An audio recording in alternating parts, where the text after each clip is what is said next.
Let us focus our minds on Hussein in Karbala. He has hardly 72 men with him, while day by day Yazid's vulture-like men are gathering in large numbers to kill Hussein. On 9th Muharram, Yazid's commanders decide to fight Hussein and his men. They blow the trumpets to start the battle. Hussein was not ready to fight. He called his brother, Abbas, the commander of his small army. Abbas, go to the commanders of Yazid's army and ask them to give us one more night. We will be ready tomorrow. Abbas went with Hussein's request. It was granted. Why did Hussein ask for one more night? To pray? To spend one more day with his children? To spend one more day with his darling daughter Sakina? No, Hussein was waiting for a special guest. Hurr. Who was Hurr?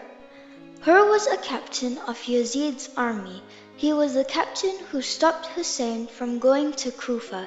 He, with his 1,000 men, forced Hussein to come to Karbala. Hurr, the name means to be free. Hurr lived up to his name. He freed himself from the fire of hell before it was too late. The events in Karbala teach us many lessons. Hurr taught us a lesson. He set an example for us. We should think of Hurr all the time during our life. Hurr had a choice between hell and heaven. He had a choice between glory in this world or happiness in the world hereafter. It is never too late to ask for forgiveness. Hurr chose heaven.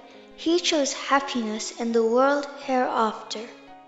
In our lifetime, there are many times when we have to make a choice between good and bad, between halal and haram, between right and wrong, between hell and heaven. Be like her, choose good deeds, choose halal things, go for truth and choose to be in heaven. Happiness and glory in this world are short-lived, while the happiness in the world hereafter is everlasting. On 9th Muharram, Hurr could hear the cry, Al-Atash, Al-Atash, Al-Atash, thirst, thirst, thirst. The children in Hussein's camp were crying for water.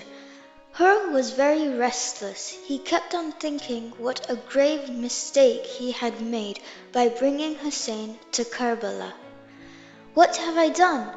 Why did I put the son of Fatima in this position? Will Hussein forgive me?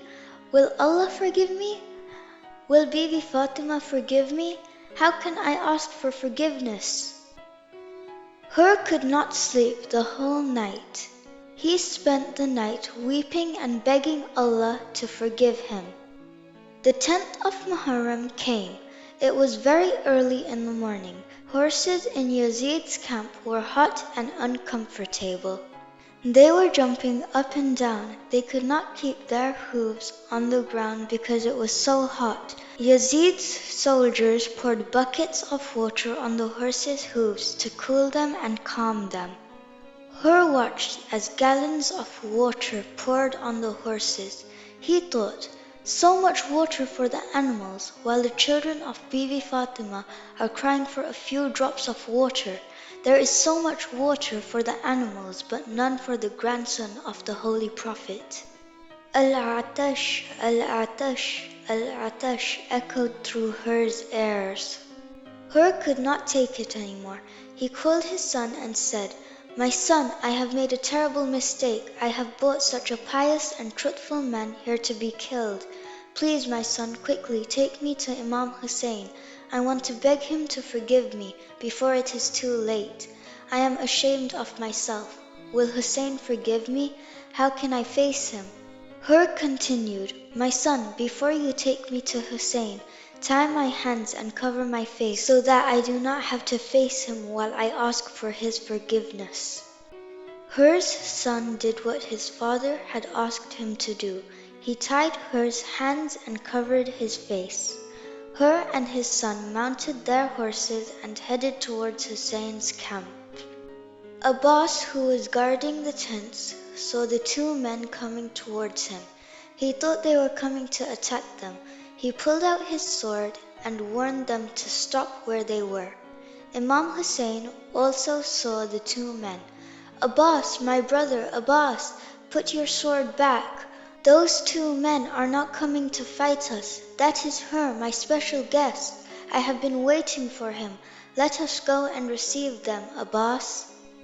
Imam Hussain and Abbas went to meet Hurr. Welcome, Hurr, welcome. I have been waiting for you. Hurr threw himself at Hussein's feet. My master, please forgive me. Please forgive me. I am extremely sorry for what I have done. I am ashamed of myself. Imam Hussain took Hurr in his arms and said, Hurr, my friend, I forgive you. I assure you that my grandfather, my father, and my mother have also forgiven you. Come with me, Hurr. Imam Hussain, Abbas, Hurr, and his son rode back to the tents. It was Fajr time. Ali Akbar gave azan. They all prayed the Fajr Salat.